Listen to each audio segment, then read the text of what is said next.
Thank you for stopping by to listen to my dad, Larry Witcher, otherwise known as the Professor of Useless Knowledge. I hope you enjoy it.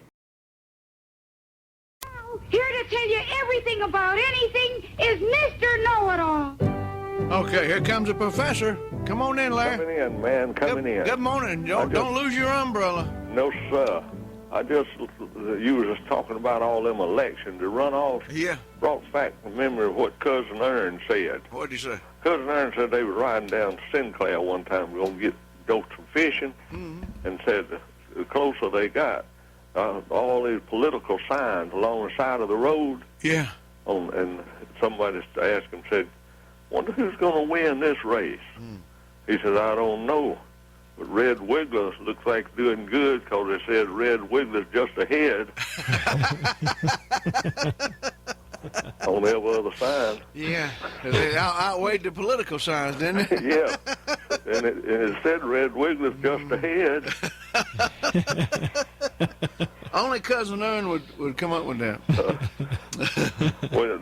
I sure done throwed some flings on some folks and messed up some folks Friday, me and you did. What was we talking about now? Talking about picking cotton and cotton raising. Oh, yeah. Wayne Self from Eastville. Yeah. He called old Wayne, said that brought back a lot of memories to him.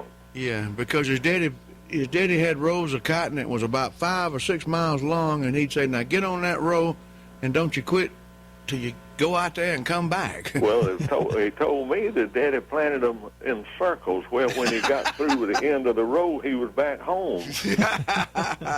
And old Danny Malcolm up the Napa store, yeah, in Monroe, he said he's having flashbacks from it. Back hurting, too. From having to dust that cotton and all. Yeah. And I told him, I said, well, you're doing better with your flashbacks than I am with mine. See, I was walking down the street one day. Now, this was before we got married. I don't want nobody to get misunderstood. Yeah. Long before me and Miss Faye got married. Yeah. No boy pulled up and stopped in the car and said, get in the back. Said, I got 2 sisters here and ain't nobody to ride with the one in the back. Yeah. So I just got in the back with her. Yeah. We rode around a while and come back. He put me out. And Julio, my back hurt me for then, and it hurt me for 2 days after I got out of the back of that car. Your back hurt you? Yeah. What happened? I don't know what kind of perfume she had on, but it smelled just like fresh picked cotton. Tore my back up. Talked to a woman this morning on the telephone. Yeah. Before we got started, and she said, days like today when it's foggy, and you made a mention about the fog thick and all, you could cut it. Yeah. She said this wasn't good for nothing but to play in the cotton house. Play in the cotton house, yeah. Play in the cotton house. And I said, well, ma'am, you sound mighty young on the phone. What do you know about playing in the cotton house? She said, well, I ain't going to tell you how old I am, but I'm pushing 80.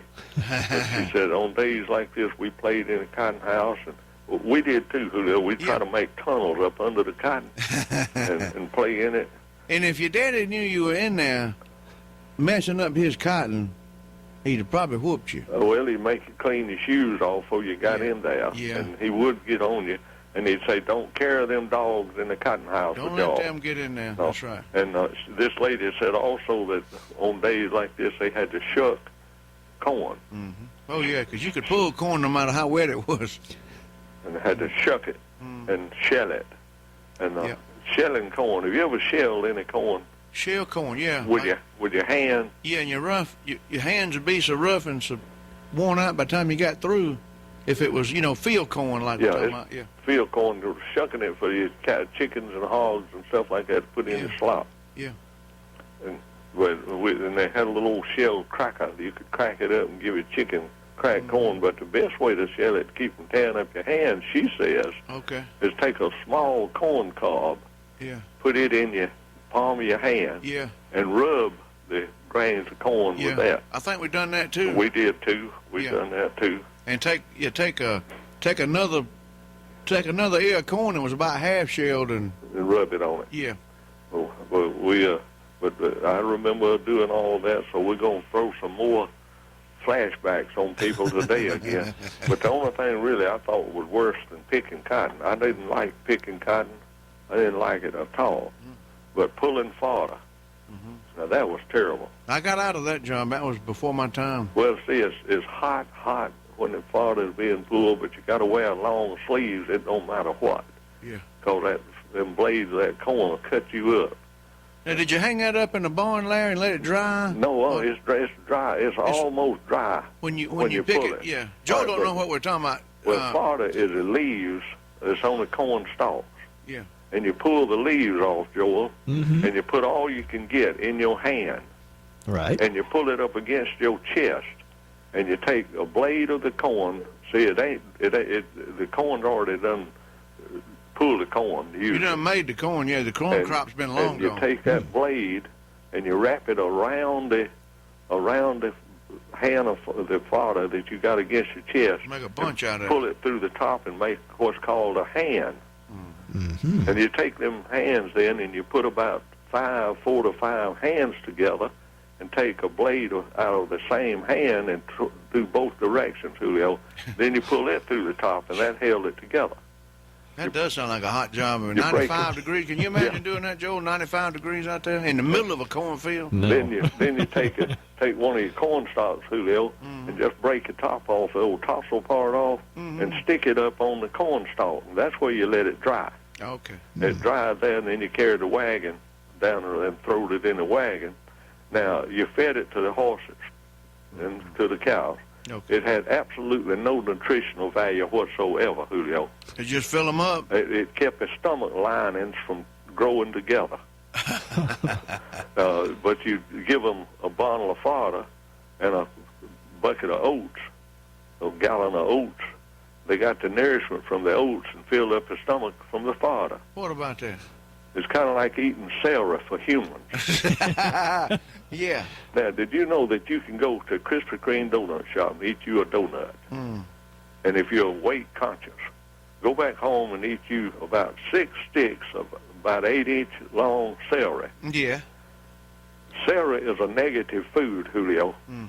It takes more calories to eat the celery and to this is fact now, and to digest the celery than the celery has. Okay. So if it takes more calories to eat it and digest it, then you get calorie credits that you can put against the Krispy Kreme donut calorie. Okay, then. Thank you, Mr. Know-it-all. I think you're cutting me off, ain't you? That's why we call you the professor of useless knowledge, and I guarantee you, but that does sound like that makes a little sense. It does. But y'all go get your donut and celery. Yeah, we'll do it. See y'all come tomorrow. Larry, hope you have a good day. I sure am. There he goes. That's a professor of useless knowledge. That's Larry Witcher. Let's see Joe. Okay, then. Thank you, Mr. Know-it-all.